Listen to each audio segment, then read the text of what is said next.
কি খবর ভাই লোক, কেমন আছেন আপনারা সবাই? অনেকদিন পরে ইনফিনিক্সের নতুন phone Infinix hot 70 pro 5G এবং এই ফোনটাতে ইন্টারেস্টিং অনেক কিছু আছে এবং আরও অনেক কিছু আছে যেগুলো ইন্টারেস্টিং না। সো আজকে আমরা এই ফোনের খুঁটিনাটি সব কিছু বিশ্লেষণ করবো, যাতে করে আপনার জন্য এই ফোনটা কিনবেন না কি কিনবেন না সেটা ডিসাইড করা সহজ হয়। Infinix hot 70 pro 5G Dimensity 7100 5G chipset আছে। এতে 144 হার্জের ডিসপ্লে রয়েছে, তবে সেটা IPS। 6000 mAh এর ব্যাটারি রয়েছে, 45 ওয়াটের ফাস্ট চার্জিং সাপোর্ট সহ। এবং ইনফিনিক্স নতুন একটা জিনিস অ্যাড করেছে তাদের ফোনে, তার নাম দিয়েছে ম্যাজিক কিউব ডিসপ্লে। এই ফোনের একটাই ভেরিয়েন্ট বাংলাদেশে পাওয়া যাবে, 8128। দাম হচ্ছে 37,000 টাকা। সো 37,000 টাকা কিন্তু অনেক, এবং 2 বছর আগে যদি আপনি ফিরে যান আপনার কাছে মনে হবে যে এই দামটা অনেক বেশি। বাট বর্তমান প্রেক্ষাপটে সব কিছু চেঞ্জ হয়ে গিয়েছে। সো একটু মন খারাপ হলেও আমাদের যদি জাজমেন্ট করতে হয় এখনকার প্রেক্ষাপটেই আমাদেরকে জাজমেন্ট করতে হবে, কারণ ফোনের দাম এত বেড়ে গিয়েছে যে আমরা নিজেরাও আসলে বুঝতেছি না যে মানে what is happening actually. Anyway, আমরা শুরুতে ফোনের ডিজাইন নিয়ে একটু কথা বলবো। ইনফিনিক্সের যে ডিজাইন সিগনেচার রয়েছে একটা, এই ফোনেও কিন্তু সেটা আমরা দেখতে পেয়েছি। এইটা ইনফিনিক্সের হট সিরিজের একটা ফ্যামিলিয়ার লুক, খুব ডিফারেন্স কিছু আমার কাছে মনে হয় না, তবে ওভারঅল ডিজাইনটা ক্লিন এবং মডার্ন। ইনফিনিক্স অবশ্যই এটাকে বলছে মাস্টার অফ ডিজাইন। ফ্রেমটা প্লাস্টিকের এবং রিয়ার প্যানেলটাতে লেদার টাইপের একটা ফিনিশ ব্যবহার করেছে ইনফিনিক্স। এটা আবার আলো থেকে অন্ধকারে নিলে কিছুটা স্টার ফল টাইপের ডিজাইন দেখা যায়। এইটা খুব বেশি কাজের বলে আমার কাছে পার্সোনালি মনে হয় নাই। থিকনেস বেশ কম ফোনের, 7.9 মিলিমিটার। বেশ স্লিম একটা ফিল আপনি পাবেন ফোনটা ধরে, যেটা বেশ ভালোই লেগেছে আমাদের কাছে। IP68 এর রেটিং রয়েছে এই ফোনে, ফলে ধুলাবালি এবং পানির ঝাপটা থেকে নিরাপদেই থাকবে। আর এই নতুন জিনিসটা নিয়ে একটু আলাপ করে ফেলি। এটা নাম হচ্ছে অ্যাক্টিভ ম্যাট্রিক্স কিউব। এটা থেকে আপনি নোটিফিকেশন, ব্যাটারি স্ট্যাটাস, সময় ইত্যাদি দেখতে পারবেন। এছাড়াও নানাভাবে আপনি একে ব্যবহার করতে পারবেন। আর একে কাস্টমাইজ করার জন্য সেটিংসে একটা ফিচারও আছে। মানে ভাই, এইটার যে খুব বেশি দরকার আছে সেটা আমার কাছে মনে হয় না, এটা না দিলেও চলতো আর কি। আমার মনে হয় এইটার পরিবর্তে এখানে একটা দরকারি লেন্স যদি দিত, ধরেন আলট্রাওয়াইড সেন্সর। আমি ক্যামেরার আলাপে অবশ্য এটা নিয়ে কথা বলবো, বাট স্টিল এইটা কারো কাছে একটু নতুন মনে হতে পারে যে না, আমি ফোনের সামনের দিকে না তাকিয়েও সময় দেখতে পারতেছি, অনেক কিছু করতে পারতেছি ইত্যাদি ইত্যাদি। এনিওয়ে, একটা ওয়ান ট্যাপ বাটন আছে এই ফোনে, যেটা কাস্টমাইজ করে আপনার নিজের পছন্দ মতো অ্যাপও অ্যাসাইন করতে পারবেন। তবে আমি অনেক চেষ্টা করেও ক্যামেরা সেট করতে পারলাম না এখানে। ইনফিনিক্স এইটাকে বলছে one tap AI button. Fingerprint সেন্সরটা রয়েছে পাওয়ার বাটনের সঙ্গে মার্চ করা, এবং আমাদের ব্যবহারে যথেষ্ট ফাস্টই মনে হয়েছে। বাট যে আলাপটা ঘুরে ফিরে আসে সেটা হচ্ছে যে ভাই, এত টাকার একটা ফোন আমরা অ্যামোলেড প্যানেলের মধ্যে ইন ডিসপ্লে ফিঙ্গারপ্রিন্ট পাইতাম আর কি, সেই যুগের আসলে অবসান হয়ে গেছে। জানি না কবে আবার এরকম দেখতে পাবো, খুব দুঃখজনক। ওভারঅল এটার ডিজাইন যথেষ্ট স্লিম আর ফাংশনাল আমার কাছে মনে হয়েছে। তবে আমার পার্সোনাল অবজারভেশন হচ্ছে, যারা হট সিরিজের আগের ফোনগুলোর সঙ্গে পরিচিত এবং একটা ফ্রেশ লুক চাচ্ছেন, তারা হয়তো একটু হতাশ হতে পারেন, কারণ একই রকমই প্রায়। ডিসপ্লেতেও একরাশ হতাশা রয়েছে এখানে। পরিস্থিতি বিবেচনায় অবশ্য খুব বেশি কিছু আমি বলতেও পারছি না।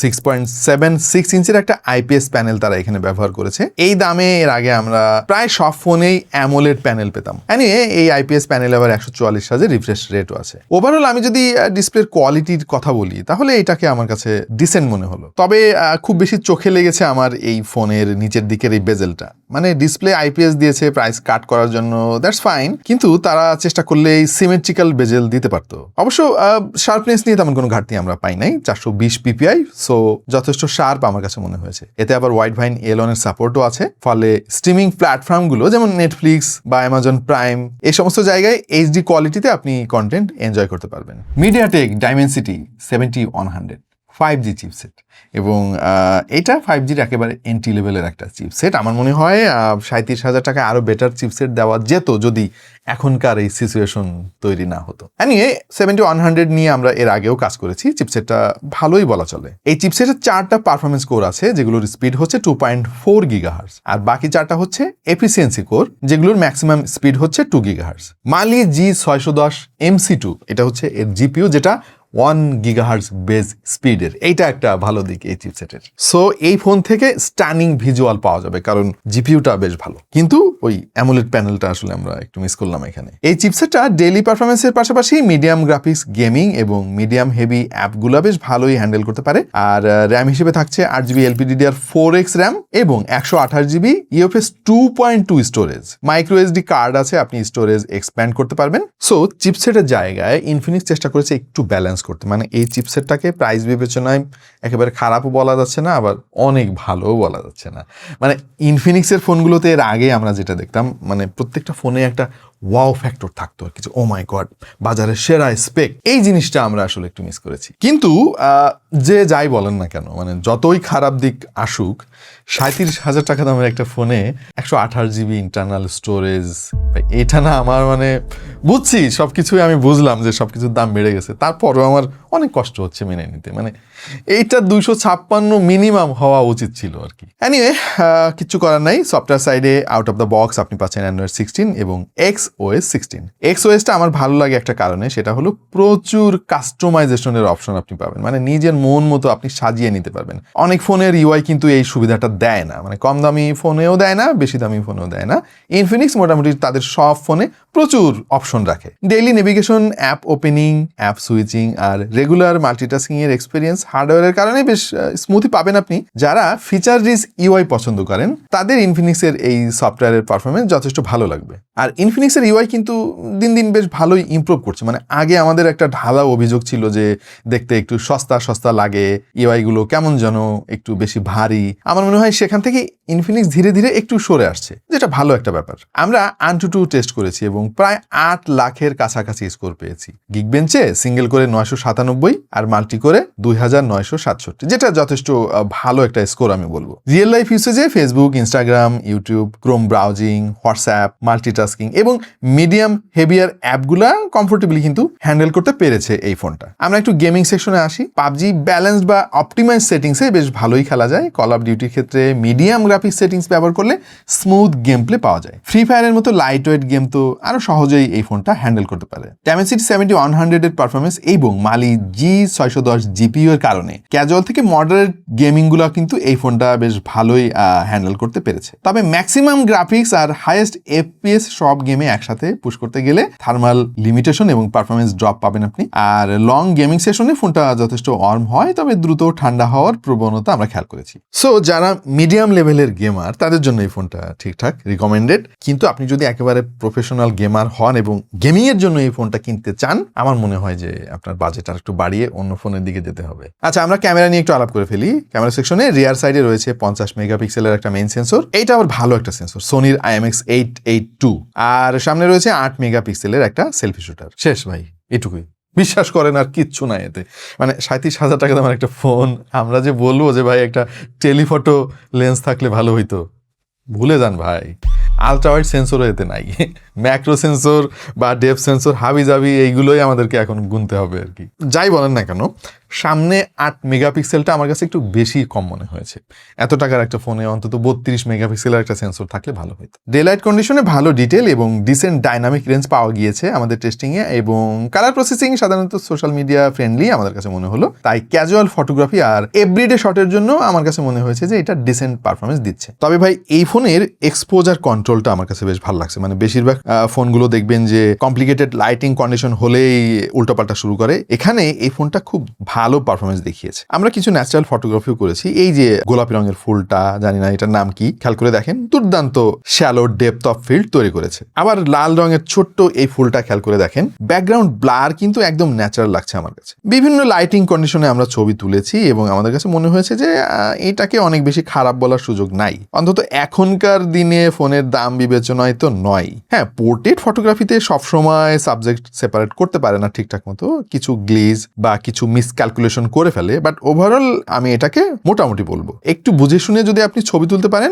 ভালো আউটপুট পাবেন। কিন্তু লো লাইটে এটার পারফরমেন্স অবশ্য আমাদের কাছে খুব একটা সুবিধার মনে হয় নাই। মূলত এই সেন্সরটা ডে লাইটে বেটার পারফর্ম করে। হ্যাঁ, কিছু কিছু ছবিতে আমরা দেখেছি যে কালারটা একটু বেশি স্যাচুরেটেড করে ফেলেছে, তবে এরকম ছবি অবশ্য বেশি পছন্দ করে মানুষ। সেলফি ফটোগ্রাফি আমার কাছে ওকে টাইপের মনে হলো, মানে একেবারে খারাপও না ভালোও না। 8 মেগাপিক্সেলে এর চাইতে ভালো আসলে সম্ভবও না। ভিডিও করতে পারবেন সর্বোচ্চ 2K 30 FPS এ। এটা হচ্ছে ফ্রন্ট ক্যামেরা স্যাম্পল এবং একটু বেশি ক্রপ মনে হচ্ছে, অনেক দূরে ধরা লাগে। এনে একটা আইডিয়া পেয়ে যাবেন যারা একটু ব্লগিং করতে চান এই ফোন দিয়ে। আর বাই দ্য ওয়ে, এই আওয়াজ কিন্তু সরাসরি ফোন থেকে রেকর্ড করা। এই বাজেটে ক্যামেরা সেটআপটা আরেকটু মানে বেটার হইতে পারতো, বিশেষ করে যদি একটা আলট্রা ওয়াইড সেন্সর থাকতো তাহলে আরো বেশি ভার্সেটাইল হতো এই ক্যামেরাটা আর কি, এই জিনিসটা আমি অনেক মিস করেছি। আচ্ছা, 6000 mAh এর ব্যাটারি আছে এর মধ্যে, 45 ওয়াটের ফাস্ট চার্জিং সাপোর্ট, এবং এটা বেশ ভালো একটা কম্বো। যদিও 20,000 টাকায় আমরা এটা দেখতাম কোনো একটা সময়, এখন হয়তো আর দেখবো না। এই ক্যাপাসিটি দিয়ে একদিনের বেশি ব্যাকআপ পাওয়া সম্ভব আর কি। ধরেন আপনি আজকে সকালে ফুল চার্জ করছেন, সারাদিন চলবে, পরের দিন সকালে গিয়ে হয়তো আপনার আরেকবার চার্জ দিতে হইতে পারে। আর 6000 mAh দিয়ে আমরা যেটা পেয়েছি, আমাদের প্র্যাকটিক্যাল এক্সপিরিয়েন্স হচ্ছে সারাদিন ঠিকঠাক মতো চলবে। বেশি অত্যাচার করলে হয়তো দিন শেষে একবার চার্জ দিতে হইতে পারে আপনাকে, বাট নর্মাল ইউজার যারা আছে, মানে ফোন নিয়ে অত বেশি ঘাটাঘাটি করেন না, 1.5 দিন ঠিকঠাক মতো চলে যাবে। তবে আরেকটা জিনিস আমি খুবই মিস করছি ভাই এই ফোনে, নয়েজ ক্যান্সেলিং এর জন্য একটা ডেডিকেটেড মাইক তো দেয় নাই, ওইটা তো এআই বেসড হয়ে গিয়েছে, ভুলে গেলাম। কিন্তু ভাই স্টেরিও স্পিকার দেয় নাই। আমরা 12-13 হাজার টাকা দামের ফোনেও স্টেরিও স্পিকার দেখেছি এর আগে। সো 37,000 টাকা দামের একটা ফোনে কি স্টেরিও স্পিকার দেওয়া যেত না? যতই আপনি প্রাইস কাট করেন না কেন, মানে এই দামে তো এরকম বেসিক একটা জিনিস মানুষ আশা করতেই পারে, তাই না? সো এই জায়গায় কিন্তু আমার মনে হয় একটু হতাশই করবে সবাইকে। আচ্ছা, তো আমরা প্রায় শেষ প্রান্তে চলে এসেছি এই ফোনের রিভিউতে। আমরা কিন্তু খেয়াল করে দেখেন, মানে একেবারে জাজমেন্টে যাওয়ার কিন্তু সুযোগ পাচ্ছি না, কারণ যেহেতু ফোনের দাম অনেক বেড়ে গিয়েছে। আমি যে বলবো এই ফোনটা অনেক খারাপ, তাহলে ভালো কোনটা? অথবা বলবো যে এই ফোনটা খুবই ভালো, খারাপ কোনটা? এই হচ্ছে অবস্থা আর কি। সো আমাদের প্রত্যাশাটাকে একটু মানে বেঁধে রাখতে হবে দড়ি দিয়ে। এখন প্রত্যাশা খুব একটা করা যাবে না, কারণ সামনে কিন্তু আরো খারাপ দিন আসতেছে। আমি অবাক হব না এই ফোনের দাম যদি 45,000 টাকা হয়ে যায়। এই শুনতেছি এই সামনের সেপ্টেম্বর মাসে নাকি আবার দাম বাড়বে ফোনের। তারপরও কিছু জায়গায় আমার মনে হয়, আমার পার্সোনাল মানে অবজারভেশন শেয়ার করি, মানে এই দামে অ্যামোলেড প্যানেল দেওয়া যেত, একটা আলট্রাওয়াইড সেন্সর দেওয়া যেত, স্টেরিও স্পিকার দেওয়া যেত, স্টোরেজটা 128 না দিয়ে অন্তত 256 দেওয়া যেত, এবং নিচের দিকের যে বেজেলটা এটাকে আরেকটু ন্যারো করা যেত। এনিওয়ে, কিছু লিমিটেশন আছে এই ফোনের, বাট যেটা আমরা বারবার বলছি যে এখন ফোনের দাম যেহেতু অনেক বেড়ে গিয়েছে, মানে ফোন কোম্পানিগুলো খেয়াল করে দেখেন যে খুব বেশি ফোন কিন্তু লঞ্চ করতেছে না। যারা দু একটা ফোন লঞ্চ করতেছে সাহস করে, তারাও আসলে মানে কুলাইতে পারতেছে না বাজেটে আর কি, যেহেতু সব কিছুর দাম বেড়ে যাচ্ছে। স্টোরেজের তো বাড়ছেই, শুধু স্টোরেজ না, এখন মোটামুটি সব কম্পোনেন্টের দামই অনেক বেড়ে যাচ্ছে। এই ক্রাইসিস কবে শেষ হবে আমাদের জানা নাই, বাট অফিসিয়াল ফোন হিসাবে আপনার যদি বাজেট এরকম 35 বা 37,000 টাকার আশেপাশে থাকে, এই ফোনটা কনসিডার করতে পারেন, কারণ বাজারে কিন্তু অপশন অনেক কম। এই তো আপাতত এই পর্যন্তই। মানে খুব বেশি খুশি হয়ে বলতে পারতেছি না যে এই ফোনটা আমার অনেক পছন্দ হয়েছে এই দামে, কারণ অনেক লিমিটেশন আছে। আপনি জানেন যে আপনি এই দামে এর চাইতে ভালো পাওয়াটাও একটু দুষ্কর হয়ে গেছে আর কি। তবে আমরা প্রত্যাশা করি খুব শীঘ্রই এই ক্রাইসিসটা কেটে যাবে এবং ইনফিনিক্সের কাছ থেকে আমরা আরো অনেক অনেক ভালো ফোন পাবো। আর এই ফোনের অনেক ভালো দিকও আছে, যেমন পারফরমেন্সটা আমার কাছে সলিড মনে হয়েছে। ইনফিনিক্স এটাকে বলতেছে যে মাস্টার অফ পারফরমেন্স, যদিও মাস্টার লেভেলের কিনা আমি জানি না, তবে দাম বিবেচনায় এটাকে খারাপ বলার কিন্তু সুযোগ নাই। একটা 5G চিপসেট, ফিউচার প্রুফ, আপনি 5G নেটওয়ার্ক ইউজ করতে পারবেন, এবং ইউআইটা যথেষ্ট ফার্নিশড হয়েছে আগের চাইতে। সো এই ফোনটাকে আপনি আপনার চয়েস লিস্টে রাখতে পারেন, কারণ অপশনের সংখ্যা কিন্তু অনেক কমে এসেছে। এনিওয়ে, আজকে পর্যন্তই। দেখা হয়ে যাবে অন্য কোনো ভিডিওতে ভিন্ন কোনো বিষয় নিয়ে। সে পর্যন্ত সবাই ভালো থাকুন, সুস্থ থাকুন, আর দেখতে থাকুন টেক টু দ্য পয়েন্ট।